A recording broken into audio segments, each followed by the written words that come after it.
Welcome to Real Chat with Kat, the podcast that's all about real conversations for real transformation. I'm your host, Kat Polsinelli, professional speaker, MC, and best-selling international author.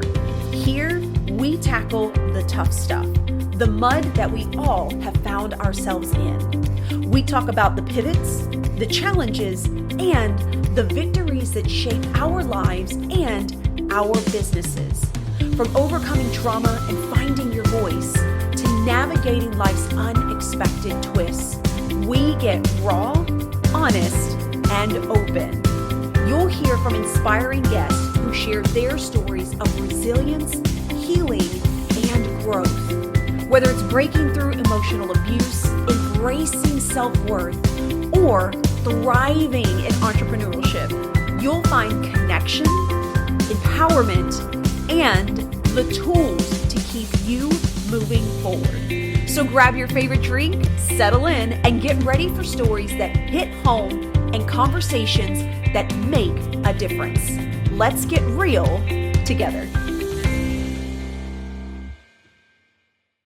Hello, everyone, and thank you so much for joining me today on this really crazy, awesome episode here at Real Chat with Kat. If you've been following me, we've been trying out this wonderful mashup of some of our amazing guests that we have had over the years. So you probably saw our last one, which was all around business and building, and today we're going to be doing a mashup that is going to take you from stuck to unstoppable. We're going to show you different components of breaking through fear, through judgment, and dealing with hidden trauma. I have three amazing guests, which were the top back in 2024. Miss Lynda Sunshine, Sasmiresan, and Brigette Sobus. I am so excited to bring these ladies in a combined space to bring you their best advice all in one segment. I know that we are moving into the first end quarter of 2026. And I'm sure that you might be re-looking at how did the first 3 months go? Where do I want to go moving forward? Or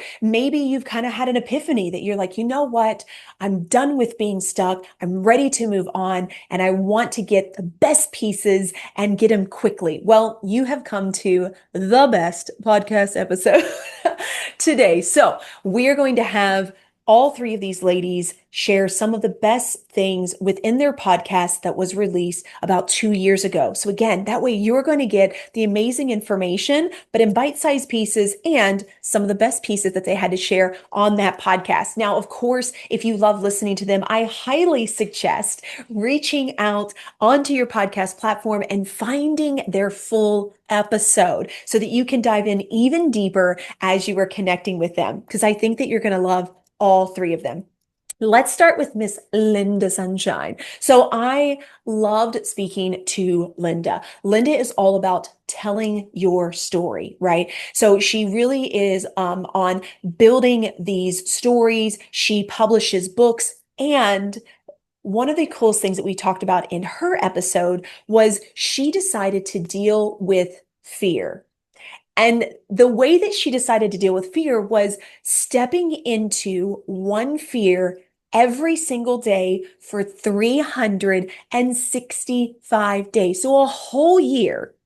She took a fear that she had every single day and she faced it. But here's the cool part. It's not the big fears that you think, like jumping out of a plane and things like that. But it was these deep-seated fears, these things that she had been dealing with, and she would wake up each morning and focus on it.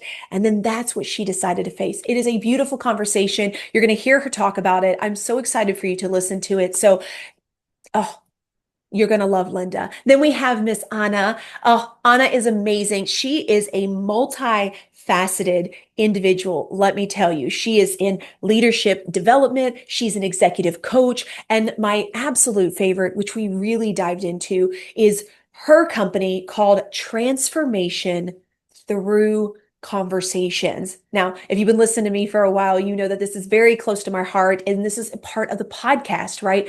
This is how we build. This is how we support. This is how we connect. This is how we realize that we're not alone, through conversations. And she does a beautiful job explaining how her company means of transformation through the way that she coaches and conversates with her clients and how you're able to do that on a day to day.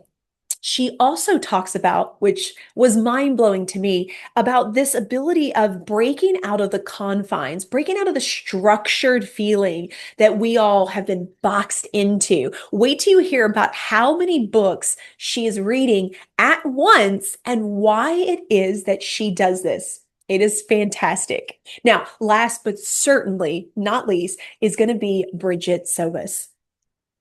I adore Brigette. I've had her on the podcast several times. We actually did another episode, I believe in 2025. And I love having her on every single time because she is all around really understanding how to deal with the hidden trauma, the things that we thought that we were done with or we had dealt with, but keep showing up in certain pieces and components in our life. She runs a beautiful company called Power and Joy Coaching. And she brings so much joy to the conversation. She's an NLP expert, which, if you're not familiar with, is called neuro linguistic programming. And she really hyper focuses on how are we talking to each other and how can the things that we are saying on a regular basis lead us back to maybe something that we thought we had dealt with or put away, but is still affecting us in this present day. She's a certified coach for trauma and even PTSD. And I actually had the wonderful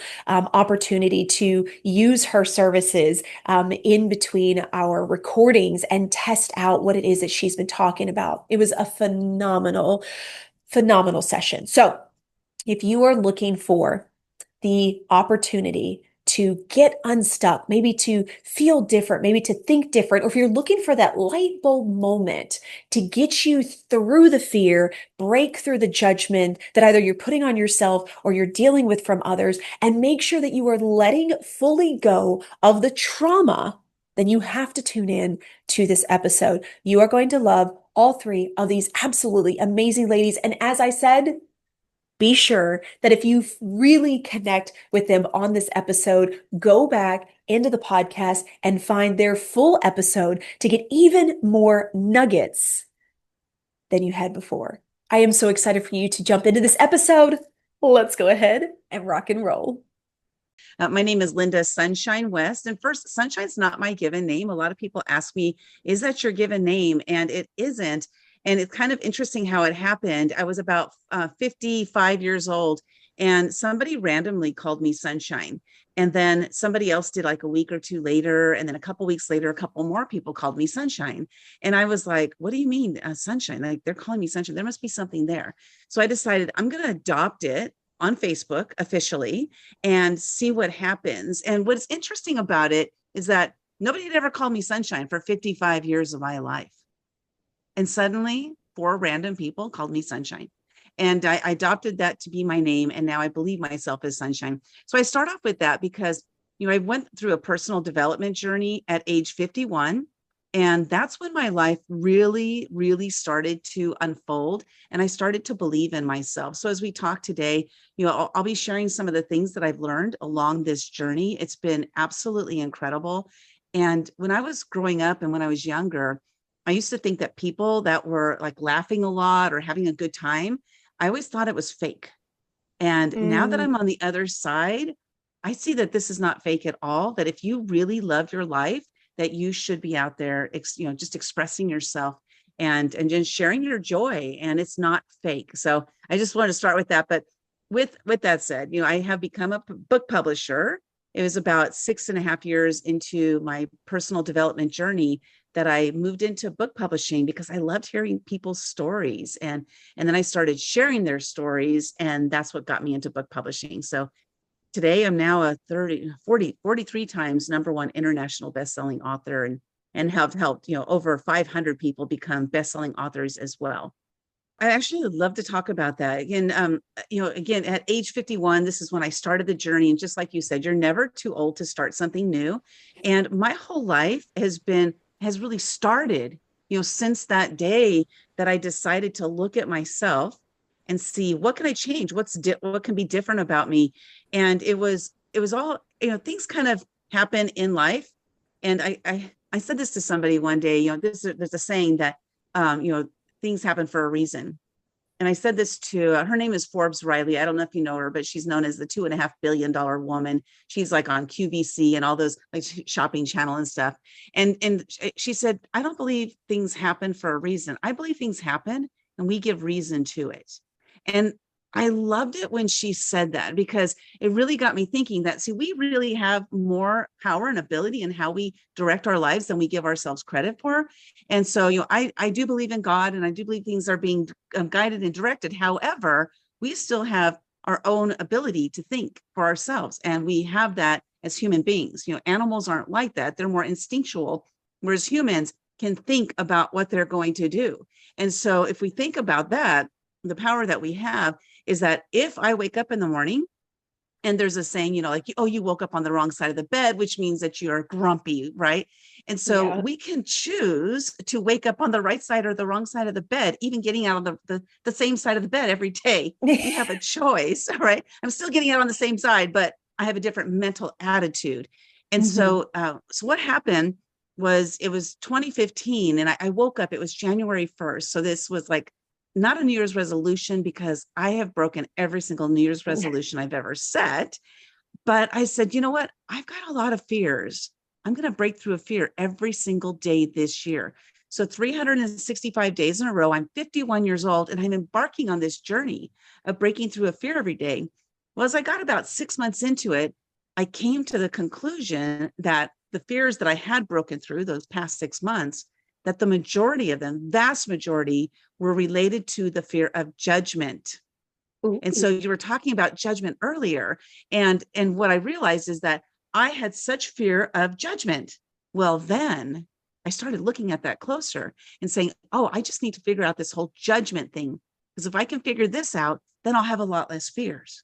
And I embarked on the journey for the next 6 months to help myself get better at not feeling judged, right? So just kind of like that was my goal. And one thing I discovered is that I was my greatest judge. So I was my own worst enemy. And check this out, Kat.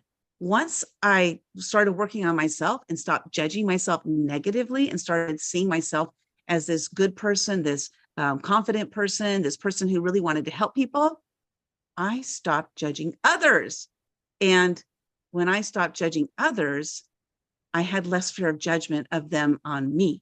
So it started with me. Like, I had to work on myself first, my own fear of like my own judging myself first. And then it went outward to other people, my judgment of them. And I started looking at other people and saying, let me see the goods in others. And then I stopped worrying about them judging me. So it was kind of like this cycle. It was so crazy that it worked, but I no longer have the fear of judgment. I do crazy things all the time. And I used to not do them because I was fearful of what people would think about me. But now I don't even worry about it anymore. But I was placing judgment on what he said, and it wasn't what he meant at all. So when we can come to that place, just like you mentioned, like that place of curiosity, instead of me keeping on being mad, which is like in the past, I would have stayed mad for weeks. Instead, it was only about 2 or 3 minutes. And because I had this epiphany that I might be interpreting this wrong. Let me go check and find out. Let me do a temperature check on him. And what was awesome about it is just by me doing that curiosity piece, boy, curiosity is what saved my life lately, but just that curiosity piece made me calm down immediately. It was immediate. Yeah. So I think it's really important for us to think like there's a thing that we can either react to situations or we can respond. Reacting it's actionary, like somebody said something and this is my reaction. I don't even think about it. There's no forethought. Whereas response, there's actual some thoughtfulness that goes into it. And maybe sometimes we just need to pause for 3 or 4 seconds before we say something, before we do something. Like, let's calm down, and have real conversations with people. Like, that's what we're doing today, right? We're having a real conversation about life and about things. But, judgment, it comes from us first. It comes from us first. And I'll share one real quick example of something that happened during my journey of me realizing that, wow, I've grown, like as you're on a personal development journey, I think it's important for us to check in and say, how am I doing? How is my Mm-hmm. growth? And then, how I could tell was I attended an event once, and I walked in and I saw this woman standing on the other side of the room, and she was dressed impeccably. She looked amazing. And I just felt this sudden urge to go walk over to her and say, I just got to tell you that I saw you from the other side of the room and you look amazing, impeccable. You're so beautiful. And she said, thank you so much. She goes, people don't usually, talk to me. It's because a lot of times people are turned off by somebody who looks impeccable and amazing. And right there, that was as I walked away from her, I was like, I've grown. Because in the past, I would have been the one not talking to her because Yep. who does she think she is? It's kind of like that was my mentality. So that Yeah. was my moment of like, you have grown, Lynda. And I was so proud of myself for working on myself, and Mm-hmm. boy, my life has completely changed ever since I started that journey at 51. What is it? Les Brown says, you don't fail when you fall down, you don't fail if you get back up. Mm-hmm. It's like if I'm falling and I can look up, I can get up, and that's Yeah. like just get up. And there's something I'd love to talk about here because I think that this was one of my huge epiphanies. And um it's interesting how, just to share this thought too, is when somebody says something, it helps to give us thought about something, like it expands, right? So the thing you said about, complimenting ourselves, or that wasn't exactly what you said, but I call it, patting ourselves on the back. Like I believe it's very important for us to pat ourselves on the back on a regular basis. So when I started my personal development journey, I didn't know what to pat myself on the back for. And then as I started going, I was like, oh, I got up today, pat myself on the back, right? Or I showed up, because before we got started here today, I shared with you that sometimes, it gets to the point where I just want to shut down because like there's so much going on. I just want to Yep. shut down and crawl into a ball, which is what I used to do. But now I'm learning that, just kind of start to clear my calendar for future, but make my way through every day. And so patting yourself on the back, I think, is really important. But here's the thing that I realized about myself. Now, this might be helpful for those of you who need outside validation Mm. about who you are, because I was that person. I wanted my dad's approval. I wanted my mom's approval. I wanted my oldest sister's approval. Like I wanted my teachers, I wanted approval from everybody because that would make me feel better. Right. And so what I found was important during this journey is for me to learn how to have inward approval and not rely on outward approval. And so what I did, and I share this because this was a huge growth thing for me, is to learn how to pat myself on the back and how to be proud of myself for what I'm doing and not rely on others in order for me to keep going or to like realize I'm doing something that I truly want to do. So what I started doing is when I would do something well, I would say, great job, Lynda. So I would talk in third person because in my brain is hearing it that somebody else is saying, great job, Lynda. Okay. So by using my own name, somebody else is saying it to me. My brain doesn't know the difference. And I would actually say it out loud. Great job, Lynda. I like the way you did this, Lynda. Keep doing that, Lynda. And so I've done over 6,000 live videos. And, as you can maybe imagine, I didn't watch them all, because that's a lot of videos to watch. But what I started doing, and this helped with this self-validation thing, what I started doing is I would watch some of my videos and I would look for only the good things. Because oftentimes what happens when we watch a video, oh, you say too much, you say so too much, you do this when you talk, all these negative things. And the saying is that what we focus on grows. So if what we focus on grows, if I'm watching a video and I'm watching all the bad things because I want to correct all the bad things, then that's what's going to grow. So what happens if I focus on all the good things? So I would be watching a video and say, oh, I really like the way you said that, Lynda.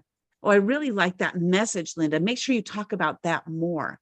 Because what happened is when I started focusing on the good things, that's what grew. And if the good stuff is automatically growing, the negative stuff is automatically dissipating. And so when I watch a video, I only look for the good things. I especially look for the things that I say that are funny because I want to be funny sometimes, you know? So I'll specifically look for those. Like today, I'm going to look at all the funny things I did or the funny things I said or the funny way I did my head or whatever, you know? But focusing on those positive things really helped me to validate myself, and it helped me to show up more because I was validating myself. You know, dare to suck, you know, dare to get out there and just do it. This is one thing that I think has been really important for me, is to, again, not be so fearful about what people think about me. If you think about the comedians out there, like I was always really quick to come up with jokes and stuff because I joked about myself. I got really good at it because when I was younger, I got teased a lot started in my family, by the way. The worst people on the planet, my family. You know, it started there, and then I went to school and I was teased all the time. And so I decided that I'm going to be smarter and I'm going to tease myself first. I'm going to beat them all to it. And so that way, instead of them laughing at me, they're going to laugh with me. This was my thought. Of course, what ended up happening is I started judging myself worse and worse and worse. That's the reality of what happened. So when it came to the time to, so now I'll answer your question. So when it came to the time to breaking through these fears, I didn't have a list. You know, people ask me, did you have a list of fears? Like, I don't think I could have 365 fears. Why did you decide to do 365 days in a row?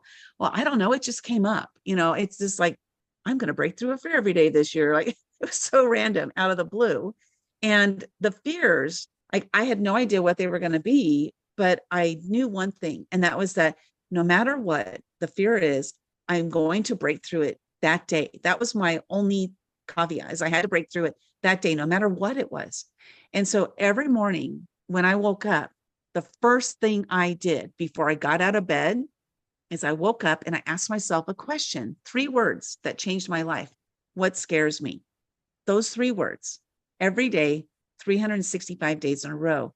And then I laid in bed, and this was, again, my whole thing was, I wake up, ask yourself the question, find out what the answer is, and then go break through the fear that day. That was my system. That was it.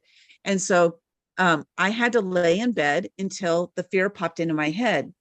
Now, what was interesting is some days it was instant, just like that. The fear popped right into my head as if I had been dreaming about it all night long, waiting for me to wake up and ask the question. And other times it took 10 or 15 minutes, but I laid in bed waiting for the answer. And so what happened is that year, not a single one of my fears was jumping out of a plane, bungee jumping, eating bugs. It wasn't fear factor. My fears were so deep rooted in the fear of judgment that just about every single fear was about judgment. So an example of a fear would be go to Starbucks and talk to a stranger. That was a fear of mine, to talk to strangers. I had a tremendous fear of meeting new people. So a lot of the days it was a fear of like because I was going to 4 to 5 networking events a day at the time, because I was a brand new entrepreneur, and not a day, a week, 4 to 5 a week. And so it would be, okay, go to the networking event and start a conversation. Go to the networking event and collect 2 business cards. Like, these may seem very simple to some people, but these were debilitating fears for me, to the point that what I used to do is I would drive to a networking event, park my car, get on Facebook, never go inside, then go home. That's how I networked. I was so scared to walk into the room of strangers. So see, my fears were so deep rooted in judgment that I needed to work on that one fear. So as I tackled it every single day, and maybe the fear, one day I remember the fear was to answer, to call my mentor. I was scared to call my mentor because he might tell me like it is. You know, I had a fear of that. So anyway, the fears were what may seem ridiculous to others. For me, they were debilitating.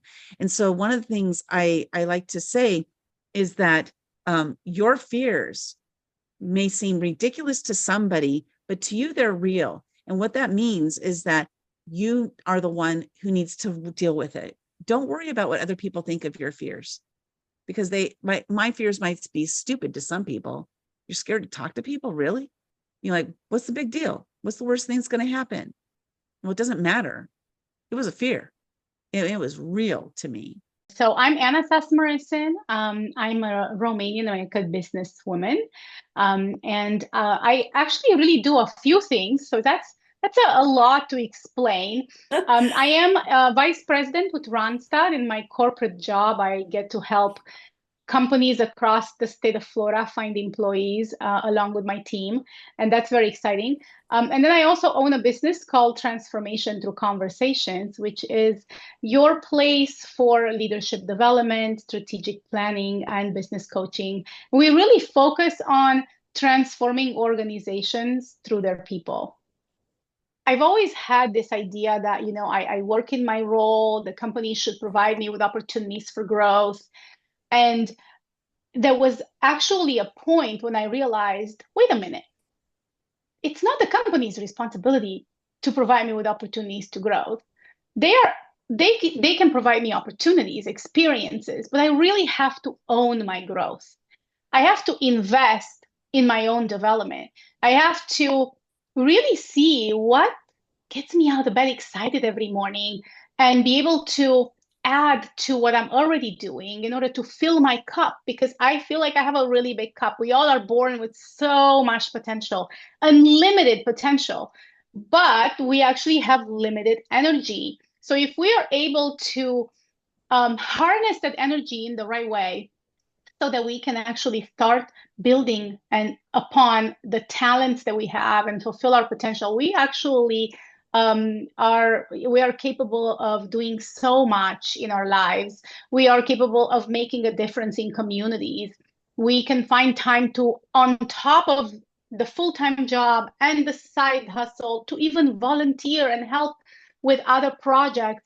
And it's really incredible because all that impact, all that we do that makes things happen around us actually gives us more and more energy and more excitement. And we become more and more creative and efficient in how we utilize ourselves to really make an impact in the world. And I just am passionate about growing people. I love people. I think people don't actually realize how much potential they have inside. And in a way, when I was sitting down a few years ago and trying to really think, well, what is really my purpose?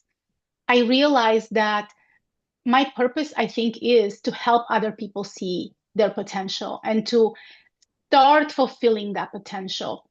Because every single day we can improve a little bit. Unfortunately, the world expects that, or the way the world is today, there's an expectation that we do this quickly, right? Mm-hmm. But realistically, I think it was in the Atomic Habits, right? I think James Clear said, if we improve just 1% per day, in 100 days, we are 100% better. And we just really have to work on that. So for me, on my corporate journey and my entrepreneurial journey, that's really what I try to do. I try to constantly develop myself so that I can have more to offer. We transform through conversations as a group, as maybe a family relationship or a company or a community. Conversations give us opportunity. They are experimentation labs. They allow for a platform for us to say something that's never been said. It should be a back and forth. Conversations are powerful. Just imagine a community, let's just say a city, right? Where all the leaders are just trying to do things by themselves. Well, they won't get very far. But if they actually involve in conversations, all the different entities, companies, education organizations, churches, nonprofits, you name it, if they actually invite everyone at the table to have a conversation, just imagine how that community can transform. So that is actually why I named my company Transformation Through Conversation. I believe that right now, as we are having this conversation, there is going to be some transformation happening. Maybe it's small, maybe it's big, but there's different things that happen when people talk, and when they have a platform to talk openly and there is respect, and when we have different ideas, we stop and say, hey, I'm not going to judge you for your different idea, but help me understand how you think that way. How did you arrive there? Maybe I'm missing something. It's all about exploring the conversation. So the way I use that in my business is truly by helping people talk, helping people have real good conversations, helping people understand that they have to hear in such way that others are willing to speak, and speak in such way that others are willing to listen. And Mhm. there's a way to do that, right? And so it's all about any project, anything starts with a conversation. And as we go through it and we keep talking, we are transforming it. We're making it happen. We have a problem at work. We get together, we talk about it, and then we find a solution, and then we transform the situation. So that's really the basis of the name.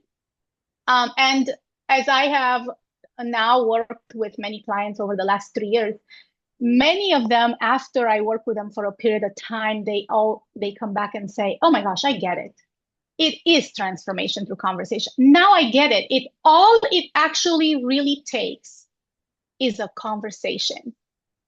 How do we start having these Mm. kinds of conversations? How do we open up our mind to these kinds of conversations so that we make space for incredibleness to be discovered? What are your thoughts?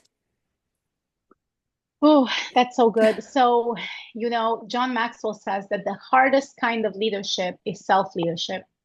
Mm, So I think it starts there, right? It starts, I think it's quite interesting that quite often we do to others exactly the opposite of what we expect of them to do to us. And in many ways, like we say, you should be more patient with me, but I'm not more patient with you. Or you should listen to me more, but I'm not listening to you. I'm not even talking about, ill intent. I'm talking about day-to-day things that actually that is who we show up, and that is how people experience us, and that is based on the way we manage ourselves, right? How do we want to show up? Maybe I want to have better conversations. If I struggle to have conversations with teams or in relationships, I need to know that, hey, that's a gap, and I can't just say, well, I'm just not good at that. No, you're just not good at that yet. You have to read, invest in yourself, and start practicing some new ways, because you have to want to be better at whatever it is that you're not good at every single day, even just a little bit. So I think it's self-leadership is being very intentional, really understanding what are your strengths. Most people can tell you very quickly what they're not good at, but they can't really tell you very quickly what is their superpower.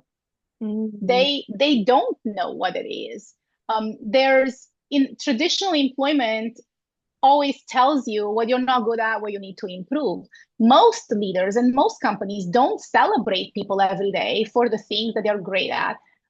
They might give them a good job, but they don't really know for what. So they're not really sure what to duplicate, right? So it's important that we understand what our strengths are, that we want to be super intentional to grow, that we surround ourselves with people that actually elevate us. And this is probably the hardest one, because we can't always choose who we surround ourselves with. And it's important that we have people in our corner that advocate for our growth.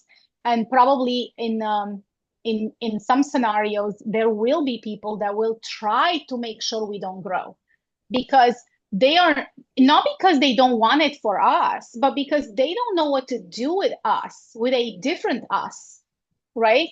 They don't know mhm. how to, they're not willing to grow with us. So the environment in which we are is extremely important to personal growth.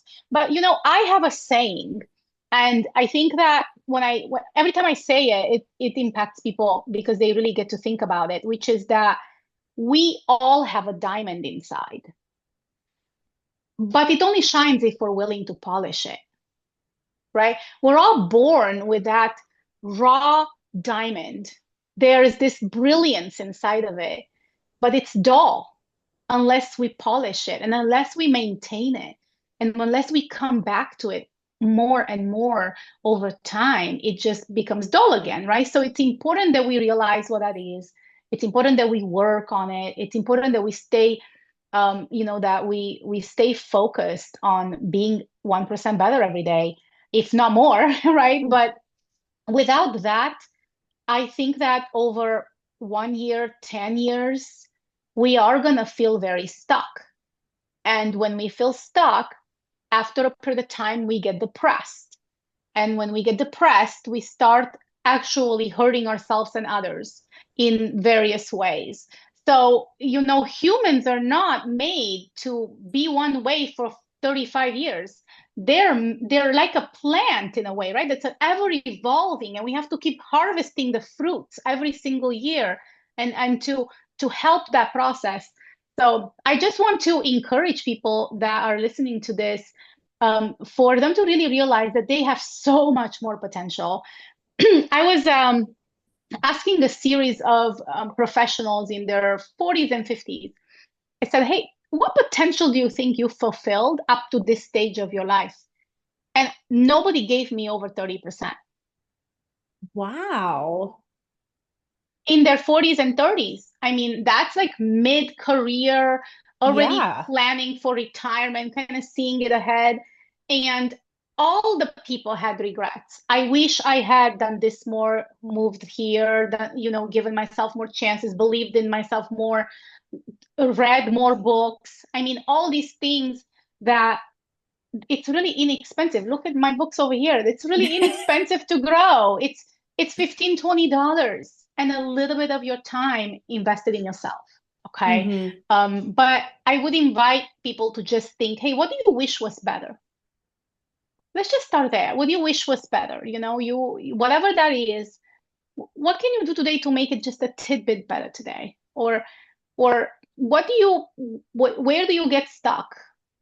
What could you do today to just understand why you get stuck, and then start working on it? Because I feel like once we start, if we can create a little bit of excitement around, wow, you know what, with just a tidbit of effort I did a little bit better. Wow, imagine if we put that tidbit of effort 10 days every day. You spoke about reading a book. I'm a nut about reading books.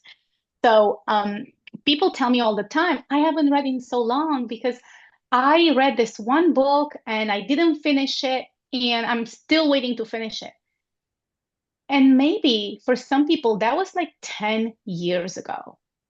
Okay. They are still stressed out about the book they picked up that maybe didn't speak to them, and they're like 2/3 in and they just can't finish it.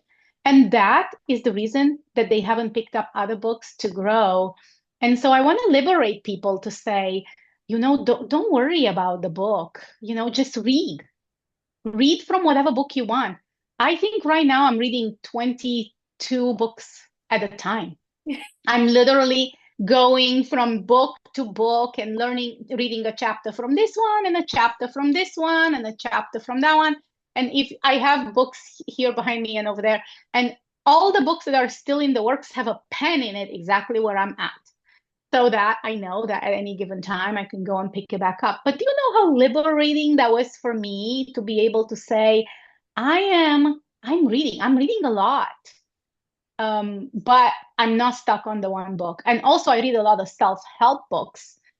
And I find that if I go from the beginning to the end, I haven't grown through that information. Mm. So then I feel like, well, that book, yeah, was great, but I feel like I need to read it again.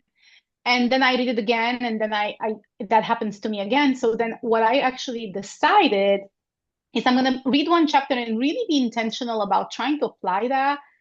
But I like to read a little bit every day. So tomorrow I'm going to read from a completely different book, a completely different thing. And this layered learning and layered reading actually helped me grow so fast. And it helped me realize that the mindset around reading, the mindset around growing is not, you're not doing the whole bottle at once. It's one sip at a time, and it compounds. And some of the books I read twice, the second and even third time, I actually learned something completely different, something that I wasn't even prepared to see yet, because I needed to grow through it to get to the next level. So there are some of those books as well.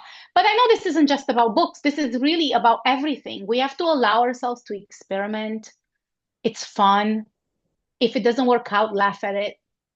You know, if you lost a little bit of money in the process, I hope it's not a lot. There is this author, his name is Ryan Leake.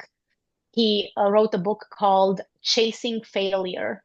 And he says, you know, if you're smart, you're going to try to fail early and cheaper. Right? So, so, you know, try things out. If they don't work out, even if, let's say you opened a company. I had a company before that didn't work out. I close it up. It's fine. It's no big deal.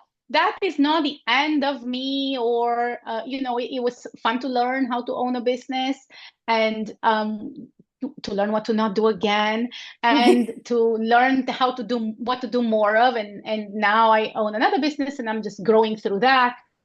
I think we're too attached to what we know. And the reason we don't learn what we don't know is because of what we know.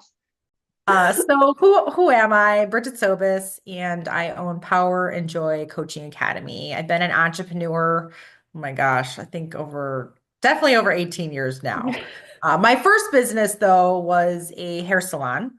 So I guess maybe I'll start even there a little bit because that's kind of it led to what I do now. Yeah. So I was a very successful master colorist, and I was making a six-figure income at a salon that I was working in that was very dysfunctional. It was a big hot mess. Bad culture, no systems and structures. And I thought, if this person can own a business, there's no reason why I can't. I'm sure many of you listeners out there can feel the same way. And so the opportunity presented itself this is 2005. And I bought this business, and now I'm the owner of this business. And now I'm a dysfunctional hot mess because I realized I have no idea how to run a business. I was crying all the time. I was overly emotional. I lost my six-figure paycheck, and now I'm this owner like has no idea what they're doing. And gratefully, somebody introduced me to a consulting and coaching bit, company back then. And back in 2005, like coaching, I think wasn't even really that popular back then Yeah. yet. And I mean, I was even back then with no money in my bank account, I think paying $1,800 a month for a coaching consultant. Wow. And it was one of the best investments I ever made because I became a really good student. I was very coachable, and I started growing the business by 30, 40%, completely turned it around. I learned how to manage a team without crying, which was cool. And I grew the business. Yeah. So I became an award-winning business. And then that inspired me to become a coach and consultant. So I started going down the track of becoming a trainer. And then in 2010, I found myself going through a really nasty divorce, which, the divorce took over 2 years. That was pretty stressful and traumatic for me. Then I found myself in $1.3 million of personal debt because my ex, that's a whole nother story, but he was a drug addict. And sometimes you just don't know what you don't know, and you're trusting your spouse. And Hmm. um, and then we're all free and clear of this, but I got breast cancer for the first time. And then I decided, because I was in $1.3 million of debt, and I also had lots of counseling around it from mentors, attorneys, even my own parents. They were like, you have to file bankruptcy. And I was like, well, if I file bankruptcy, I'm at risk for losing my business, which was had a great reputation in Chicago. It was award winning. It was profitable. I could actually leave my business for 2 weeks and it would be running without me. I actually did take a 7-month leave of absence to heal from breast Wow. cancer because I had a lot of systems in place and team. Um, and so I was going through all that. So kind of like, again, the reason why I'm sharing these stories is because it really does lead up to the work I do now. So even during those heights of success, and I was probably producing between doing consulting work and my salon, I was producing like over 1.3, 1.4 million in sales. And nothing was ever good enough for me. I was always on a hamster wheel of negative thought patterns. Systems and structure, 100% had me lead to lots of success. And I was a high performer. But see, I was suffering silently all the time. Like I had my anxiety. Oh, I don't call it my anxiety anymore. I'm going to delete that. I call it the anxiety. What I'm very mindful of words. The anxiety was like from 0 to 100, it was about 150. I could not handle when someone was upset or mad at me. I was a people pleaser. I was in really weird codependent relationships with either other people like colleagues, friends, whatever. And yeah, like I was on my a negative thought. I couldn't get my mind off of negative thinking.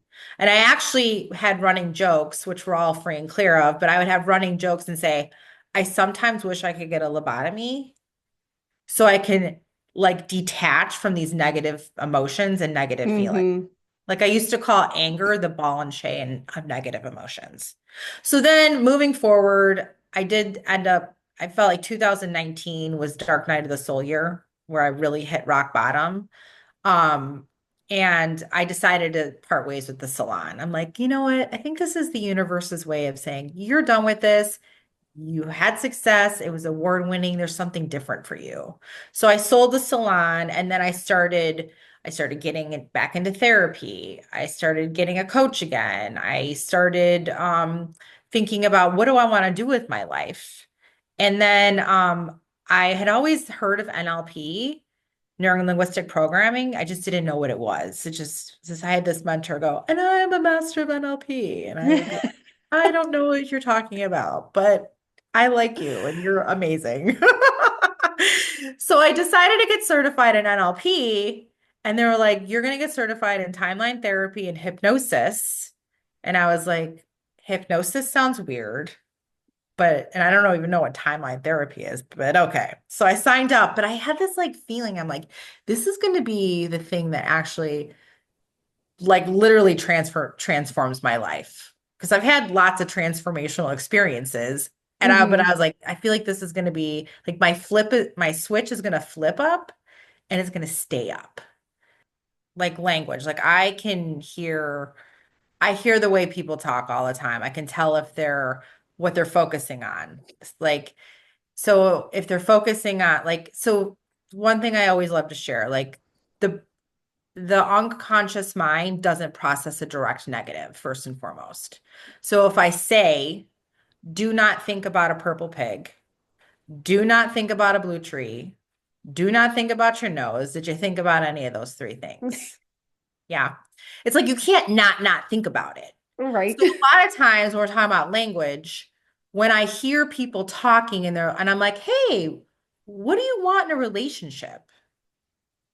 And you're all free and clear of this. And if someone's like, I don't want to date a jerk. I don't want to date someone that doesn't make any money. I don't want to date whatever. They're going on like, the track of like all the negative qualities and characteristics or behaviors they don't want in a partner. And then they're wondering why they keep attracting that person, right? So it's shifting to, I want someone that's kind. I want someone that's loving. Because that's when you're focusing on what you want versus what you don't want, that's what you're going to attract. Like, and also it's also like when you're on that thought pattern of worrying about things. Like I love following Bruce Lipton. He says that worrying is like praying for things you don't want to happen. So I love using if you think about an elephant, all right? Think your elephant's your unconscious. And you're sitting on top of your elephant and your conscious mind. And you're conscious and you're like, I'm going to go start a business and I'm going to make $500,000 doing what I love. And your elephant is like, hell no, you're not. You don't deserve that. What if you fail? Everyone's going to judge you. What if you lose all your money with all these investments you're going to make? And like, I can keep going and going and going. So your Mm-hmm. elephant kicks you off and you stay stuck. So the work I do is I like to retrain people's elephant. I was working with a woman, her name is Michelle, and I actually have a testimonial on this. So I've permission to talk about it because I'm very mindful of people's confidentiality. So we did a breakthrough over the summer with her, and she really wanted to do more. She was wanting to focus on her breakthrough around money and career and like making decisions in her business. And through because I have this way that I question people. And it's Mm-hmm. very different than talk therapy. To be honest with you, the less I know about the details of the situation, the better. So I did the 2 hours of questioning, detailed history. I said to her, I said, I have a recommendation for you. And she's like, sure. And I was like, would you consider doing a trauma release around your divorce? And she was like, my divorce was like 26 years ago, or how many? I can't remember. It was a Mm-hmm. long time ago. And she's like, yeah, yes, I will. So that was kind of her blind spot. She wasn't realizing that the trauma that she had from her ex and the marriage, she didn't realize how it was affecting her. And so I did a release on her, and she messaged me like 2 weeks later or 3 weeks later. Because I travel a lot. I've been a nomad for, like almost 4 years. I was in California, and she's like messaged me at like 6 a.m. She's like, I'm really not sure where you're at in the country, but I really want to give you some feedback.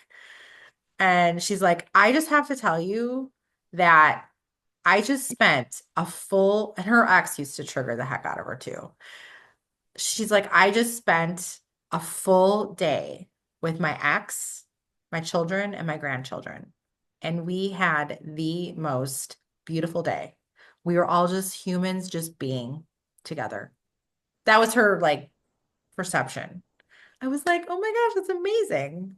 So, yes, so some people know, and then some people it's their blind spot. They're not Mm-hmm. realizing. If you're suffering silently, first and foremost, you know you're not alone because 81% of entrepreneurs do it, and there's other alternatives.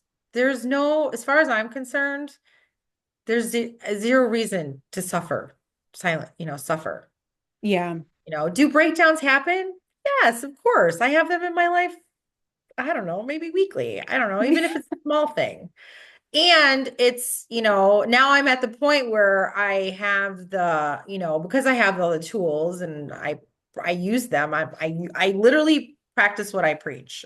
Mm-hmm. Like I'm like, oh, I feel my feelings because this is not this work is zero to do with like releasing anger, releasing the guilt, releasing all the rage, whatever that is, or releasing the trauma. And it's zero to do with like you're only going to be like in the massive high frequency of joy all the time and Yeah. happiness. You're going to be this like, oh my gosh, everything's so perfect every day. And I mean, I live more majority of my life in happiness and joy and power and gratitude.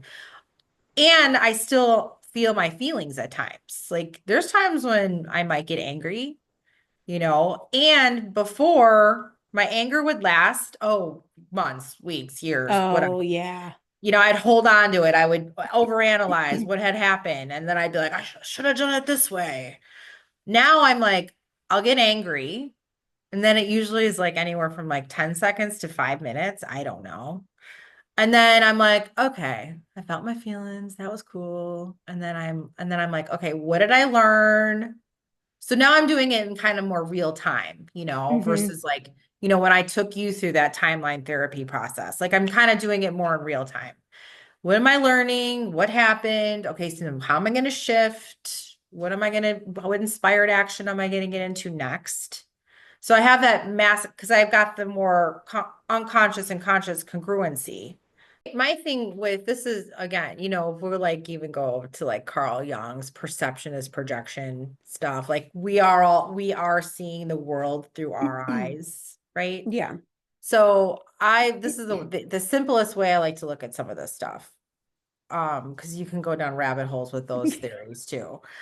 So my perception is projection is like if I see something in somebody else that's like so amazing, like I'm like, oh, I'm recognizing that like so is inside me too. And how do I model that? And how do I bring it out even more in myself? And then on the other side, like, because I've definitely have had people like with the perception as projection be like, if you see someone and you think that they're like a biatch or whatever you want to call them, like that means you're that too. Okay.